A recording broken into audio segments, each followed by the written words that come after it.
talk about. So buckle up because, oof, this is probably one of the most craziest, if not one of the most honorable weeks we've had in a long time. Probably since in the season of spring, where a lot of good memories happened. And this felt like a lifetime this weekend.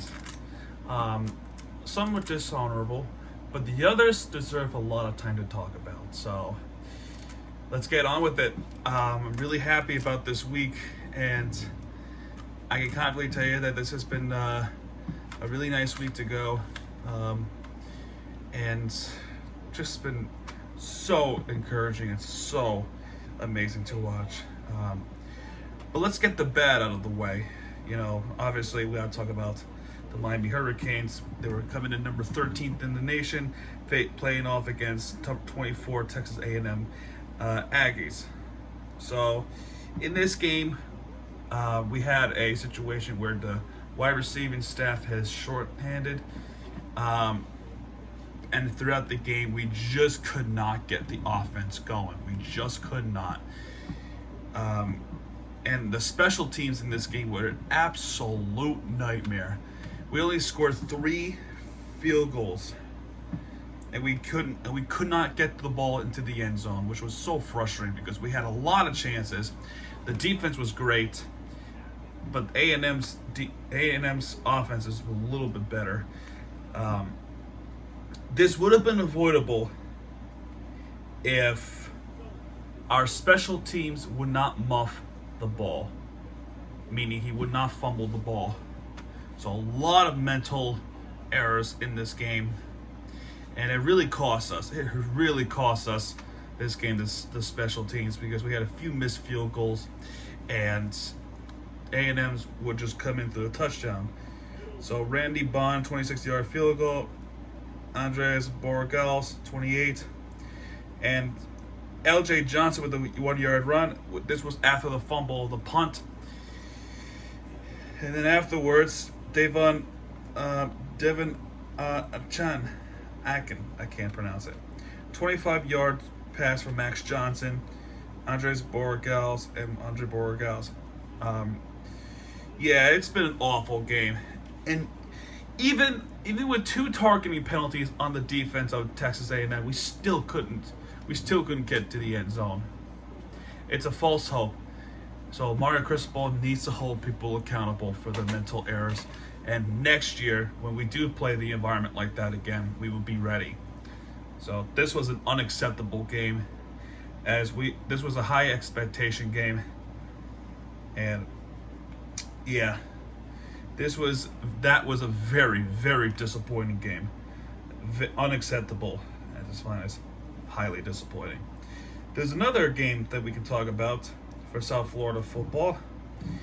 Is FAU. They were playing against UCF Knights. This was also a highly anticipated game, and it started off pretty close, and then it's been all UCF Knights. So Zuberi Mobley with a 15-yard run to make it 7-0 FAU, but UCF responds with their quarterback John Rice Plumlee to run for a touchdown by himself. And then afterwards, the next possession, LeJonte Wester with the 4-yard pass from N'Kosi Perry. So 14-7 FAU. Colton Boomer with a 41-yard field goal. John Rice Plumlee with the 5-yard run. And then a few other touchdowns for UCF. Isaiah Bowser and RJ Harvey. So the running game is really good for UCF. Field goal Colton Boomer and Javon Baker. And the final score of this game was UCF Knights 40, FAU Owls 14. So if I were FAU, I would rethink. I would look back at it and try to correct their mistakes. But yeah, that's pretty much it with college football. And we'll talk about football a little later, for obvious reasons that you see in the video title. Now for the Miami Marlins, this has been a pretty mediocre week. Game 1, well, there's really not much explanation in this game because I already put up the vlog about it earlier this week. So go check it out yourself if you're a Rangers fan or if you're a Marlins fan, surviving Marlins fan. Yeah, go check it out. But during this game, I mentioned something in the vlog. Bruce Sherman, the owner of the Miami Marlins, he will not sell this team. He is more committed than ever to invest deeply in this offseason and bring the championship back to South Florida for baseball fans to enjoy in South Florida. It's not the World Series that I really want. You know, the World Series we all love to have. What we're really asking for is the team to be consistently good. And that's all. This team is capable of being good. We saw that back in April up to May. April, they were a good team, and the injury bug happened. The coaches were not good. The Manley has to go. The relief pitching is so overwhelmed. It is so inconsistent. And when they got inconsistent, they were consistently bad. So that's the problem. The bullpen is crap. And even with the top prospects, the offense is still bad. It more so had to do with the center fielder. It is garbage. And we saw that with Blade. It's just... So, what they should do, invest into the bullpen. Invest, and also try to invest into a high caliber hitters. Just like Jorge Soler and Avisar Garcia, I think they were underestimated, and I think they were not heavily played because of their injuries. And with Jazz back into the lineup next season, this offense would be scary. But in order for that to happen, they gotta make moves. They gotta make They gotta have a good off season. And if Kim wants to be a good general manager, she has to prove it. So for Sherman to say he's going to invest deeply into this offseason, prove it. That's all. Prove it. I don't think he's a bad owner. I really do not think he's a bad owner. It's the 5th year of the rebuild. Times were tough when traded away the big names like Stanton, Yelich, Real Muto, Ozuna. It's tough, but if they can put that together from the prospects and get some good hitters from other teams, like the big market ones, I think this team would be great. But they have to make moves, like I said. We're not done talking about the Marlins yet. But game 2, they had won, and I really should have been there for it. We got starting pitcher was Braxton Garrett with 4 strikeouts, 2 hits, and 2 points were earned. But Joey Wendell singled to center, which 1-0, and then in the 5th inning, Chung homered to left, and Simeon homered to left, which is 3-1. And then after that, this is what we've been waiting for all season long: hits and points up to 10. This was a inning that we've all dreamed of for pretty much a long time. The 5th inning magic. We got Charles LeBlanc,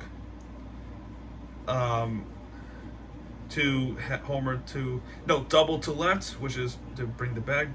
John Burry singled to center, which is to take the lead because De La Cruz and LeBlanc were able to score on that hit. Brian Anderson singled to right center. Garrett Cooper doubled deep right, which is 7-3 Miami. Nick Fortes singled to right, and Charles LeBlanc back into that rotation in the same inning, doubled to deep right, 9-3 Miami. Next inning, 6th inning, John Burry scored an error. There was an error committed by Texas. 2 of them, actually. And it is 3-10 Miami. Then 7th inning, Simeon tripled to deep right center, which is a 4-10 coming back. And Corey Seager would homer to left center to make it 6-10 Miami. And that is all she wrote in this game. 10-6 in this game. There was a very highlighted play by the Rangers. So I forgot who was at bat at that time, but what happened was there was a foul ball, right? Or in this case, it is a foul tip. So they changed this rule about a couple of years ago. A foul ball, when they call it a foul ball, it is an automatic dead ball. But a foul tip, it could still be in play. And what happened is, there was a foul tip into the catcher's helmet, and as the helmet was hit from the baseball went up, and the catcher of the Texas Rangers saw it going up and get a heads-up play, and he caught it with his bare hands right near the umpire at the home plate. That is a really cool play. Even I'm really amazed by it. And I think it was Jonan Heim, the catcher for Texas Rangers, made that great play at home. But yeah, that's a highlight for that game.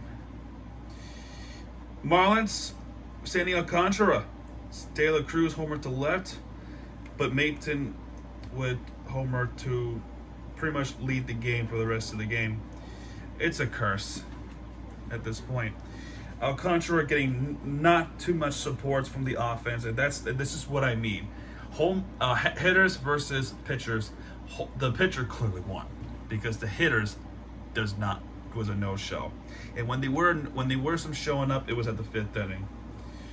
Alcantara making his 200 inning pitch in this game. Congratulations, Sandy Ace.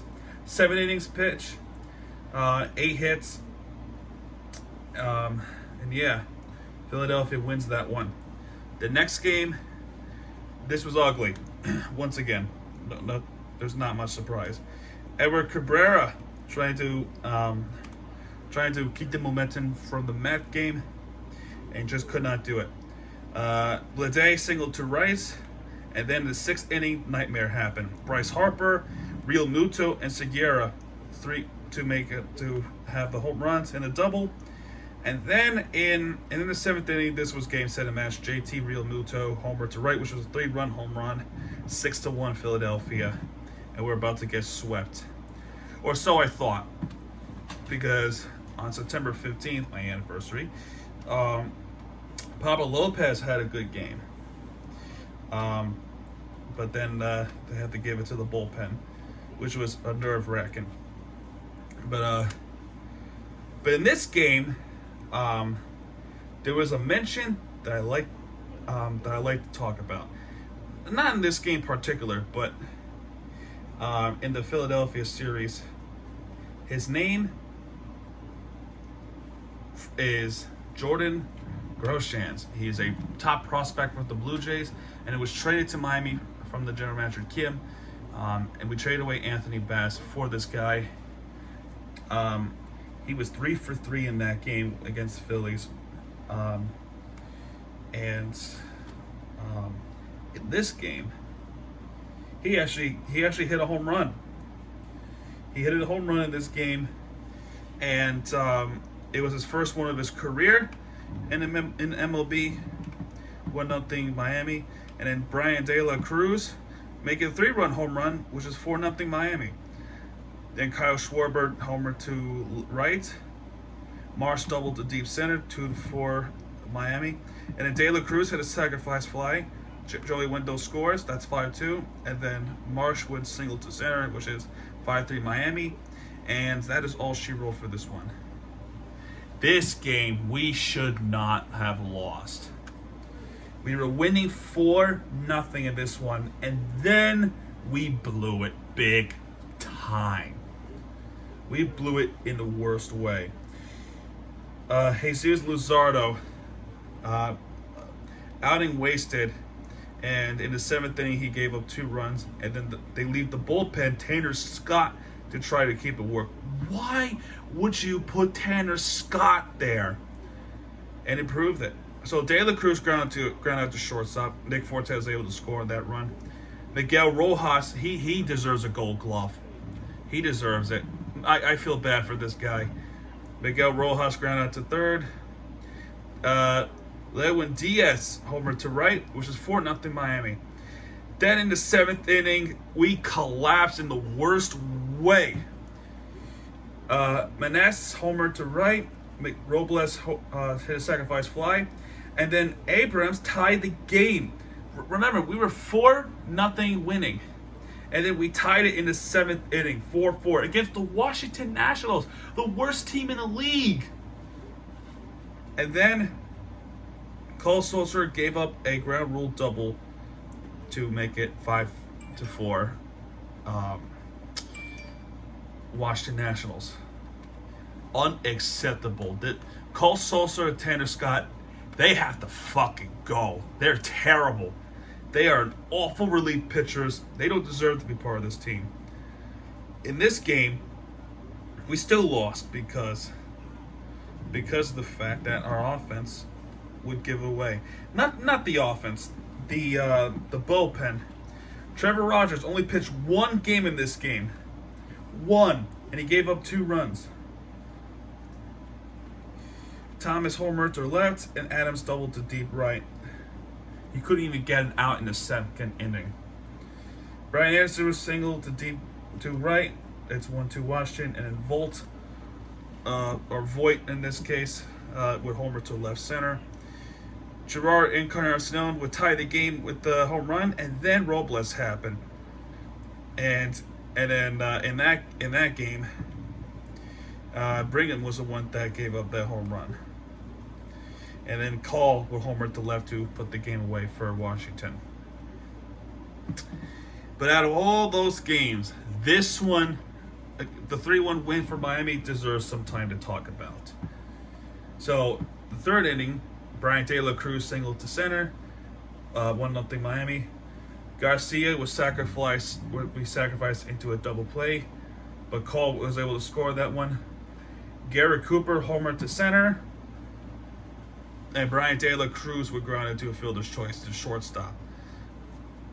3-1 victory. But in this game, we got to talk about Sandy Alcantara. He pitched 9 innings, 7 strikeouts. He gave up 1 run, and he had 7 hits. But in this game is a history-making game, because this game, Sandy Alcantara, after this game, he deserves a Cy Young, because what happened was, in that 9-inning game, this was his 5th complete game for Sandy Alcantara. 5th. And he did it more than other teams combined, like Los Angeles Dodgers, Boston Red Sox, New York Mets, New York Yankees, San Diego Padres, Toronto Blue Jays. He did it by himself. That's all the complete games we have for the Marlins. It was all Sandy Alcantara. He deserves to be the Cy Young winner. He deserves it. What can I say? He's Sandy Ace. Period. Nobody is doing what Sandy Alcantara is doing this year. 5 complete games. This man needs that Cy Young reward. If not, then there's clearly something wrong in the fact that they're going to say that he didn't deserve it because he was playing for the Marlins. It's a corrupt space. It is an underachieving scenario, but he is overachieving and he deserves it. He really deserves it. And he did it against the Dodgers, the best team in the league. Did you know that? He also did it against the St. Louis Cardinals. Did you know that? He did it against the Nationals now. Did you know that? What I'm saying is, with his 5th complete game of the season, he will win that. He will win. He will win that Cy Young, and I'll be damned if he doesn't. So, give this man a Cy Young award. And thankfully, he was re-signed with the Miami Marlins. A great move. And we got the Cubs this week, and afterwards we got the Nationals again. So I don't know. I have no idea. But Next, Miami FC. So, we got a game against Atlanta United 2. Excuse me. And it was a 2-2 draw. So let's see. We got Cullen Chapman Page with the 45th, 46 minute plus the stoppage for the first half. Darwin Matthews with the equalizing goal. Kyle Murphy to make it a 2-1 lead, and then Joshua Perez decided it was a good idea to have a own goal, which it should not happen. My God, that was a dreadful own goal that would cost us the win. 2-2 draw. 57% of possession compared to Atlanta with 43%. 20 shots, 7 on target for Miami, and 6 shots, 2 on target for Atlanta. However, in this game, this was the game that actually got us into the playoffs, because as the season ends, it's about to get close to finishing, we need either a win or a draw to try to clinch the playoff spot. And in that same week,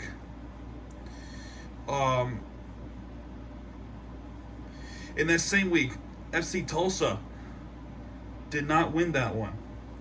So this was a good chance to try to clinch it, and we did. We're in the playoffs.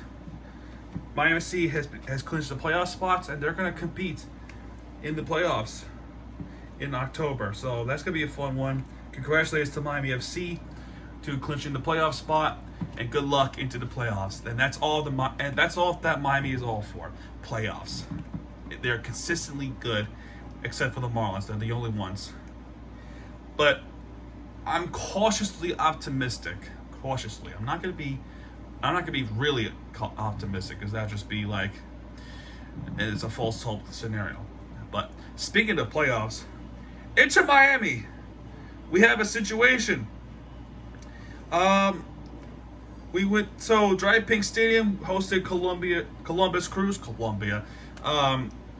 2 goals from Gonzalo Higuain, but not before the equalizing Chucho Hernandez. In this game, a late winner from Gonzalo Higuain to put us into that playoff scenario, and 42% of possession Miami compared to 58% that Columbus had.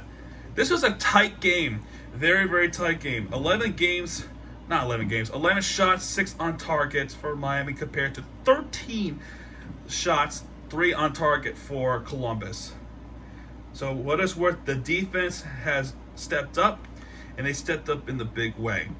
So a big win against Columbus, but meanwhile, in that same day, Houston Dynamo won against the New England Revolution. Chicago lost against CF Montreal. That game against Chicago was unacceptable. We should have won that game, but they didn't. Then on Wednesday, Orlando lost, which is a big plus, but a big minus was also the Atlanta win that would put them just below the red line. So then we wait till Saturday, the 17th. The New York Derby was kind of meaningless because they're both going into the playoffs. Atlanta drew against Philadelphia. That's a big plus. Montreal won against New England. That's a big help. Orlando won 4-0 against Toronto. That did not help us. Charlotte versus Chicago. Charlotte won this one, so they're catching up. Let's see. Cincinnati did not help us. We needed RSL to win, and they did not. So Cincinnati is over us into that. So that is not good at all. So, and then on Sunday, where it matters most, we had to keep an eye on 2 games: Columbus Crew and Portland Timbers. Columbus, Kevin Molino was the one that scored the goal, and then very late in the stoppage time for Portland Timbers, Santiago Marino would equalize And that is a huge sigh of relief for Miami fans, because that not winning this game for Columbus would have cost them big time, because then they would potentially would have missed out on the playoffs, because with that win they would have definitely been in a red line, and we would definitely be in much trouble if we didn't play hard enough that we did against DC United. Fortunately, we did. So Christian Benetique in the 22nd minute to put the game up for DC United. And welcome back, Leonardo Campana. He scores 2 goals in this game in the 39th minute and the 53rd minute to take the lead 2-1. And then Taxiarchis, we'll talk about him in a minute. Taxiarchis Funtas in the 57th minute to equalize.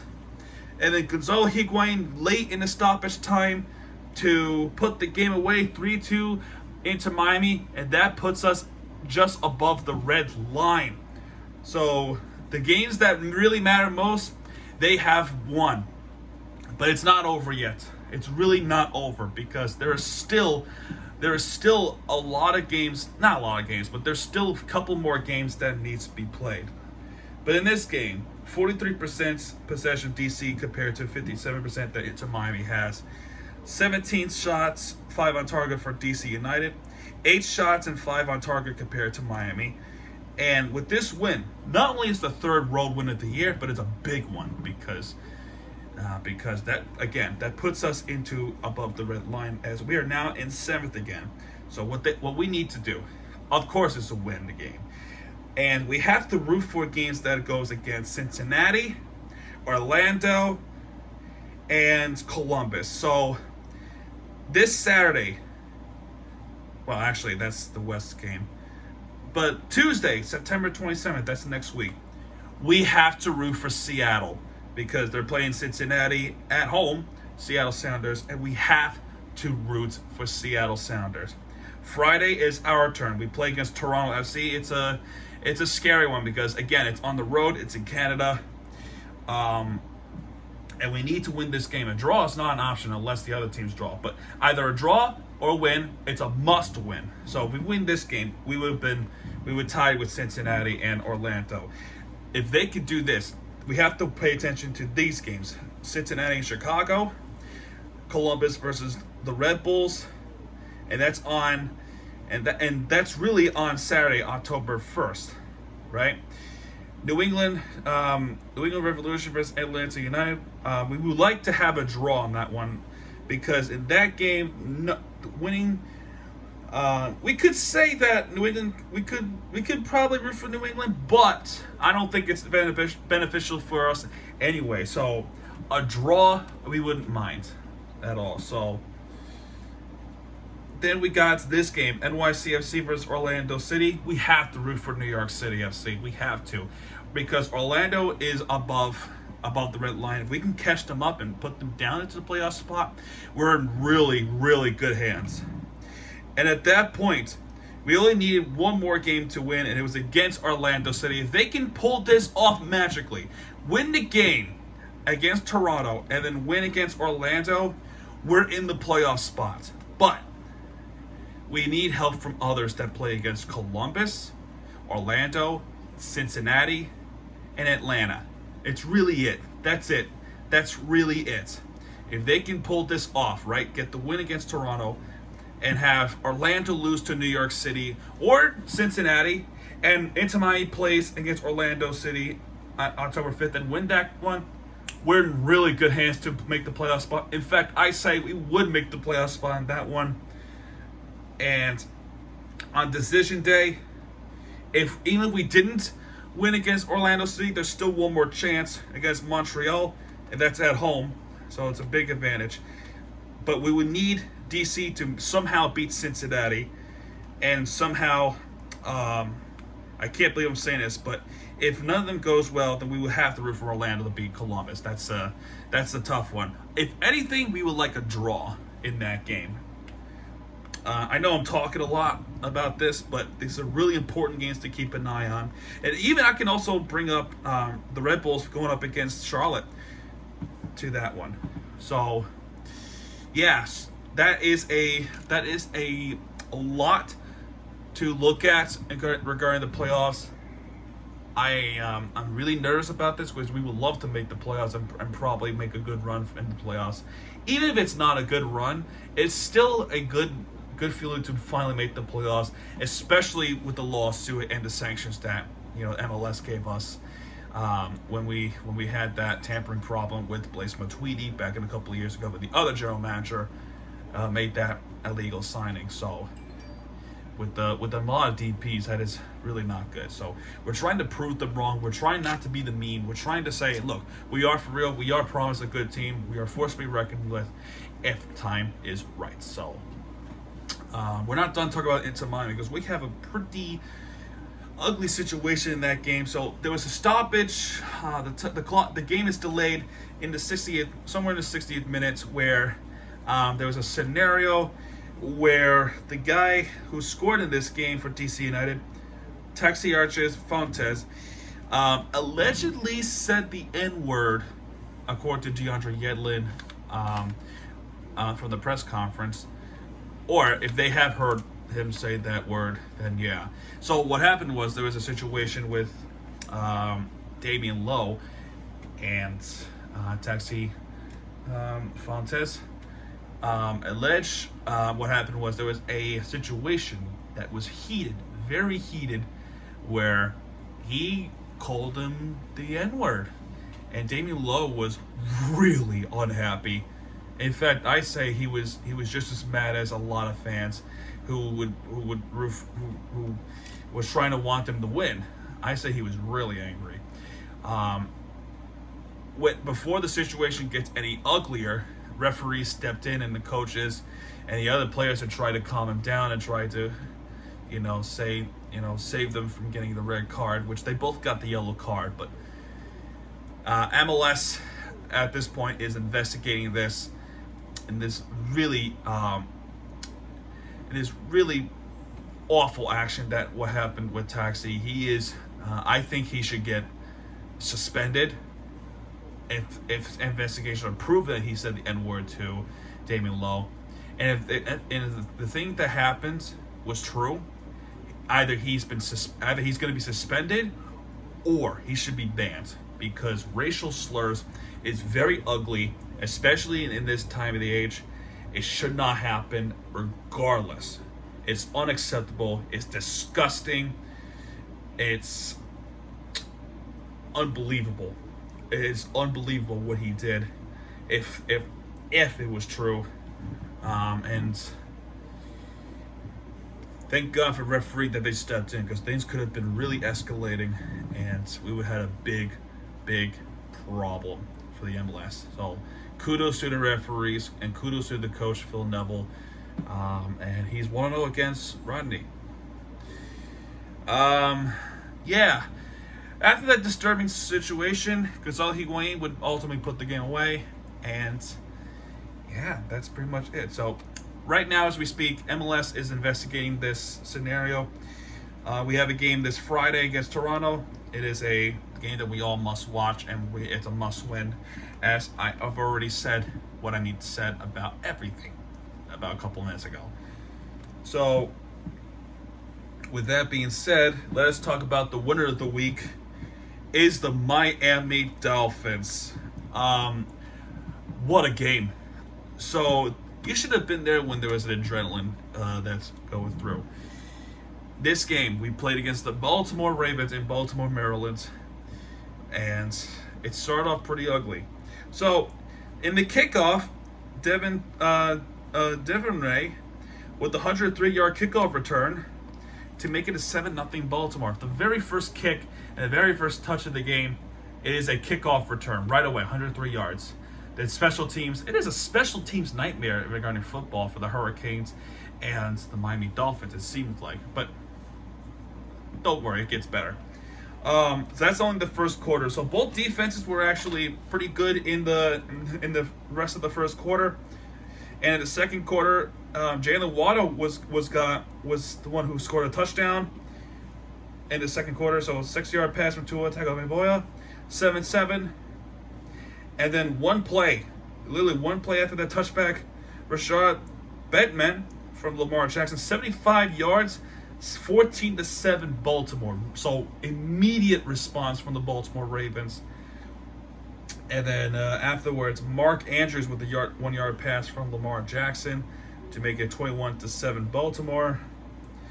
And then Demarcus Robinson before the halftime happens, 12 yards from Lamar Jackson, 28-7. Wow! So we were down by 21 points. In the third quarter, Mike Gesicki with a really nice hop to try to catch the football, and he did from 14 yards from Tua, 14-28. And then in the third quarter, Lamar Jackson took it all by himself with 79 yards. The defense just didn't have it in that one. He ran through the defense pretty easily, like you would expect. 79 yards, 35-14 Baltimore. So I'm like, okay, well, this game is pretty much over. We'll try and move on against Buffalo. And then the fourth quarter happened. Yeah, fourth quarter. The score is 35-14 before this comeback happened. So in the fourth quarter, River Craycraft with a 2-yard pass from Tua Tagovailoa. So nice catch, a good score from a secondary, tight end. And then after that, we have a situation. Tua throws a 48-yard pass. Tyreek Hill exposing the defense. He went deep into their own territory and he caught it and ran for a touchdown. 48 yards. Tyreek Hill, that's his first of the season for the Miami Dolphins. 28. Now all of a sudden it is 28-35 Baltimore. And then the fourth down play where Longshot's trying to make that touchdown. They stopped them. They stopped them. And then afterwards, only 3 plays in that same possession, Tyreek Hill exposed the defense again. He was wide open. The secondary was not there to cover Tyreek Hill. And keep in mind, he's the fastest receiver we have. And in the league, he caught the football 60 yards to tie the game. He tied the game. Tyreek Hill scores 2 touchdowns in the span of just 2.5 minutes. What a crazy mark. Crazy. Justin Tucker kicks the field goal to retake the lead for Baltimore. So pressure is on. Pressure's on the Miami Dolphins. And I would say the hero of this game is Chase Edmonds to break through the tackle and then get us deep into their Baltimore territory. And then the game was decided in this play. And then it was Jalen Waddle who scores his second touchdown of the game, 7 yards from Tua to make it 42-38 Miami. And that is all she wrote. Lamar tried to do a Hail Mary. The ball was short. The defense had good coverage. Incomplete. Game over. The adrenaline was so unbelievable. And this was the craziest win I've ever seen in my entire life. We were down 21 points. Tua, 36-50, 469 passing yards, 6 touchdowns, and 2 interceptions. 6. And with 11 receptions for Tyreek Hill, with 190 yards, with his 2 touchdowns. And Jalen Waddle with 171 yards with his 11 receptions and 2 touchdowns. My goodness, that is a duel that we are optimistic and predicting they would break out. And boy, the shootout happened.